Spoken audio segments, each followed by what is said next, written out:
Peggy 18. In this 4-part series, get an inside look on the making of one of the most anticipated titles in gaming history. This is Inside Assassin's Creed 3. Ever since Europeans arrived in North America, they had been involved in shipping goods back and forth across the Atlantic Ocean. In order to make this economic system work, the British tried to control the goods that are going to the colonies. And it was this goods coming back and forth which made a few places on eastern North America important. Whether it's the Boston Tea Party or the Boston Massacre. Fire! We have these big historical events that we can situate our game around.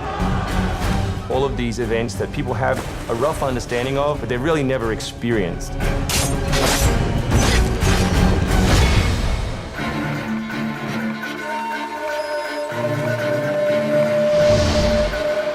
We had to go back and get our historian to find us accurate maps from the era of what Boston and New York looked like.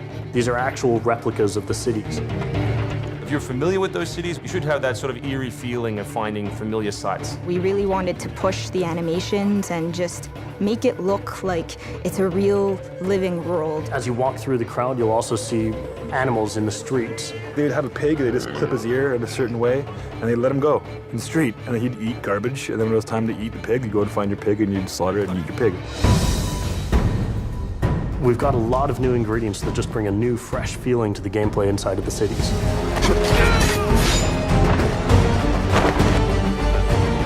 We have these great new stalking zones that you're going to find throughout the cities. It's a great way for you to remain hidden from your enemies and actually be able to sneak up to them so that you could assassinate. We've got this amazing dynamic weather system in, so we can see not just the time of day passing, but also going in and seeing the same environments, not just in the summer, but in the winter as well. Even though it's a much more condensed area in the city, you actually have to be more careful. There will be carts moving past, so as you're running along the buildings, escaping some snipers, you'll be able to just dive off into a hay cart that's driving past. You'll be able to jump out of that, free run quickly through the streets, through a building, and jump out the other side. See people inside freaking out as you run past through their kitchen.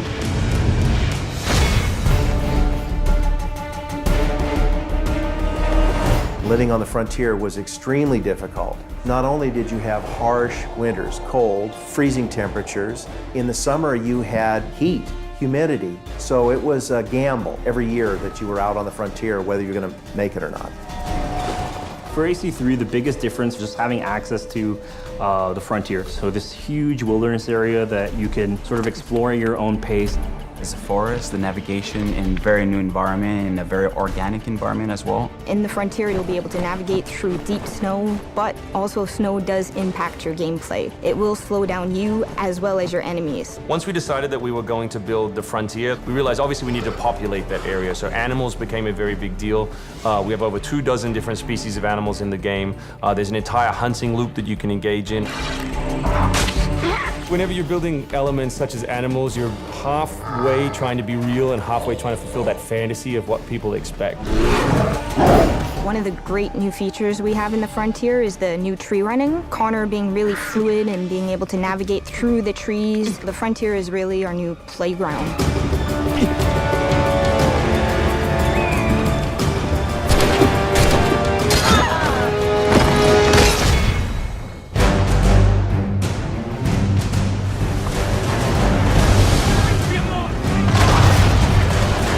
This war at sea was truly a global war and involved not only the British, but the French and the Spanish and the Dutch.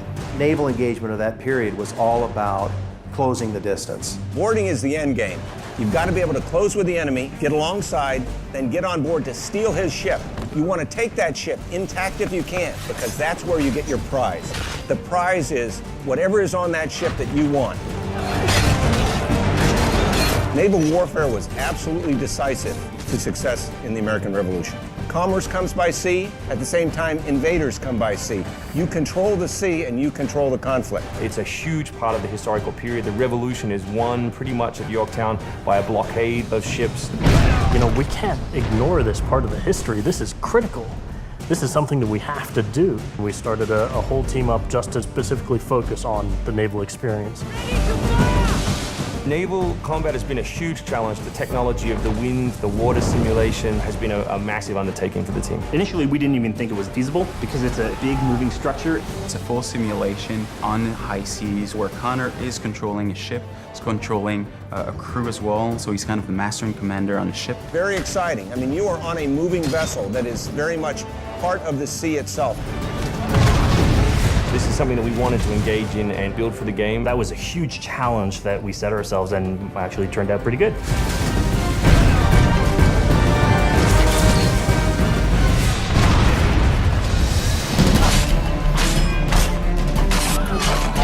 If you haven't played any Assassin's Creed games before, we really think this is a great point to get on board. It is a new story, it is a new character. This team is full of people who love making Assassin's Creed, who are delivering just an astoundingly polished and fun experience. As a creator, nothing gets better. To be frank, it just looks great. Seeing all of this coming together at the end, it's amazing. For new fans, really, this is about as good as it gets. It's by far the biggest and best Assassins yet.